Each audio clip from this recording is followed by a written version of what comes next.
Madame la secrétaire générale de l'OIF,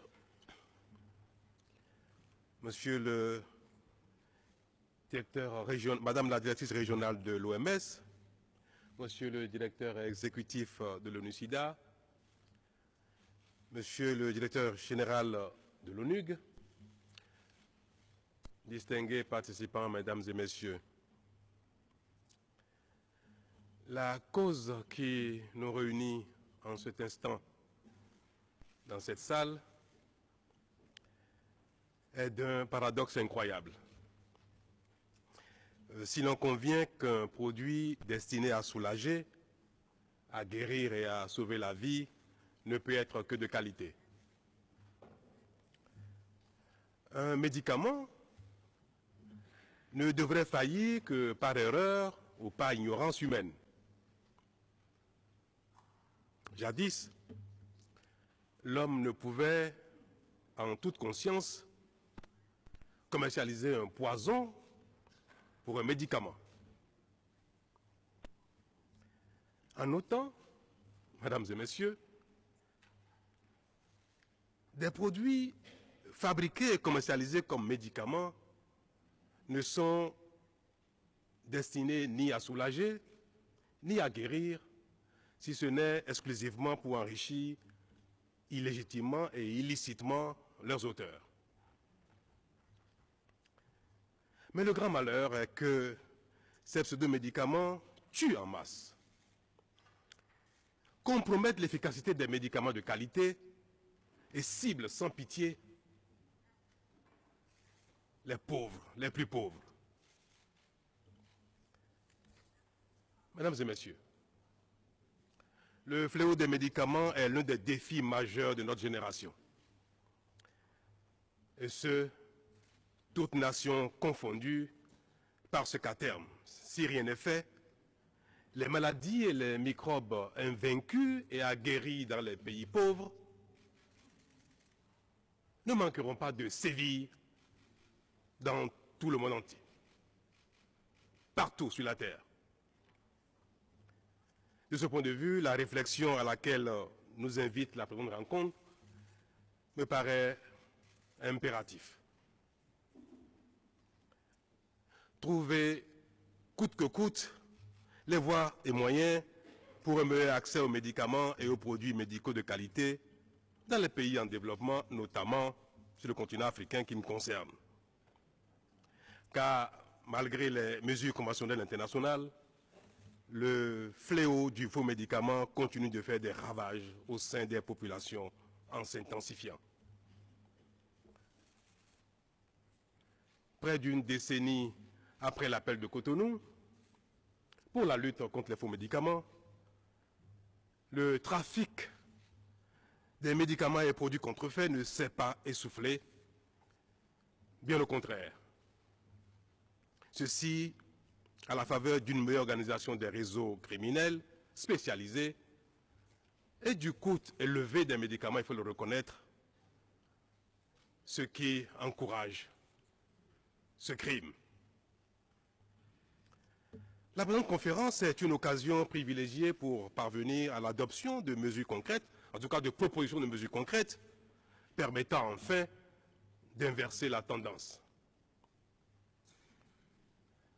L'appel de Cotonou, dit de Cotonou, n'a pas été lancé à Cotonou par hasard.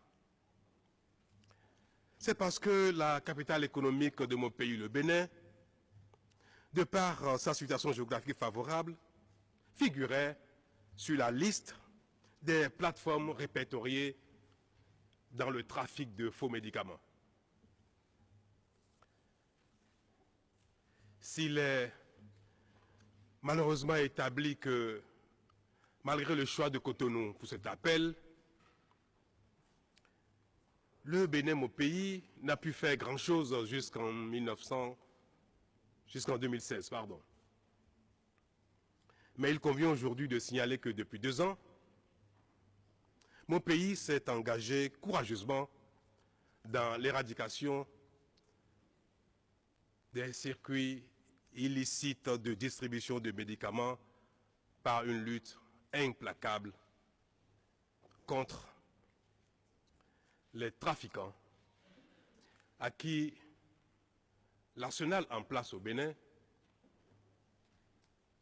permettant une investigation, un contrôle, la saisie et la distribution systématique des médicaments contrefaits ou de qualité inférieure, ainsi que la poursuite, la condamnation des trafiquants, ne laisse donc plus aucun répit à ce dernier.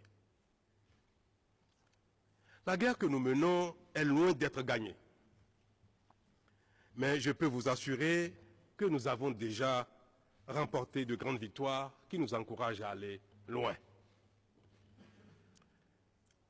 De manière globale, le gouvernement du Bénin a entrepris de réformer tout le secteur des médicaments et de procéder aux investissements nécessaires en vue de garantir la qualité des produits entrant sur son territoire. Le prix à payer est énorme, mais notre détermination au Bénin est irréversible et c'est tout le sens de ma présence ici parmi vous. Mesdames et messieurs, je n'ai ni la prétention ni l'illusion de croire que le Bénin, tout seul, dans une démarche solitaire, sera capable de gagner cette guerre. Car la lutte contre les faux médicaments est une lutte qui déborde largement nos cadres nationaux et qui doit s'inscrire dans une coopération internationale proactive en matière d'information, de renseignement, de formation, d'expertise, d'investissement et de sincérité. Il faudra en effet que la lutte devienne sincère à tout point de vue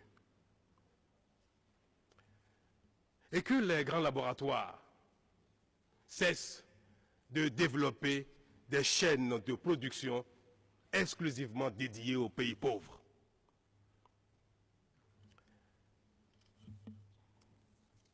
Une telle discrimination est immorale.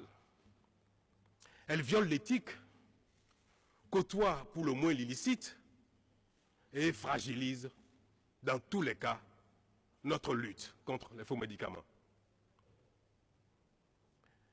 Est-il d'ailleurs possible que dans un même pays,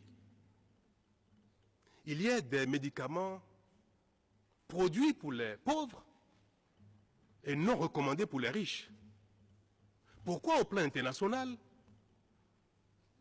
il y a des fabrications, des productions de médicaments qui sont destinés exclusivement aux pays pauvres et non aux pays développés? Mesdames et messieurs, la lutte contre les faux médicaments doit être sincère. 70 à 80% des médicaments de qualité inférieure ou contrefaits ne sont pas produits dans des sous-sols, dans des coins cachés.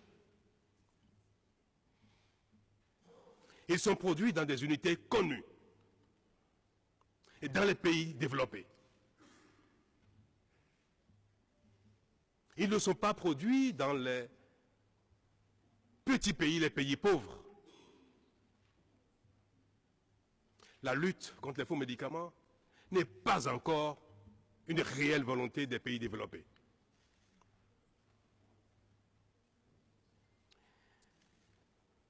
L'expérience que nous menons à Cotonou nous fait constater tristement que nous sommes seuls dans ce combat. Au Bénin, il y a des députés qui sont en prison parce que barons du trafic des faux médicaments. Il y a des expatriés qui sont en prison parce que impliqués dans le trafic des faux médicaments. Mais nous subissons des pressions énormes pour lever le pied. Cela est un drame, mesdames et messieurs.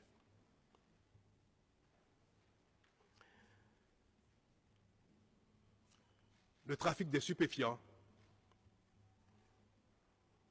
me paraît moins dangereux que les faux médicaments et le trafic des médicaments. Pourtant, il mobilise l'énergie au plan international.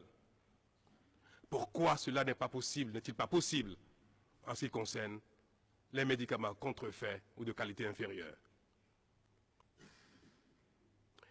Comme je l'ai dit tantôt, si nous ne faisons rien au plan international, de manière globale,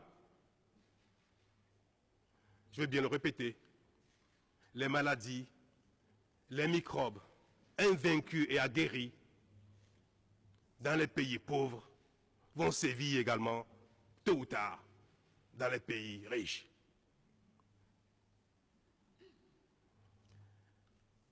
Mesdames et messieurs, cette lutte ne peut donc pas être individuelle, mais l'implication de chacun devra être sincère, courageuse et volontariste dans le cadre d'une véritable coopération internationale. Une telle dynamique est la seule voie face au défi du faux médicament.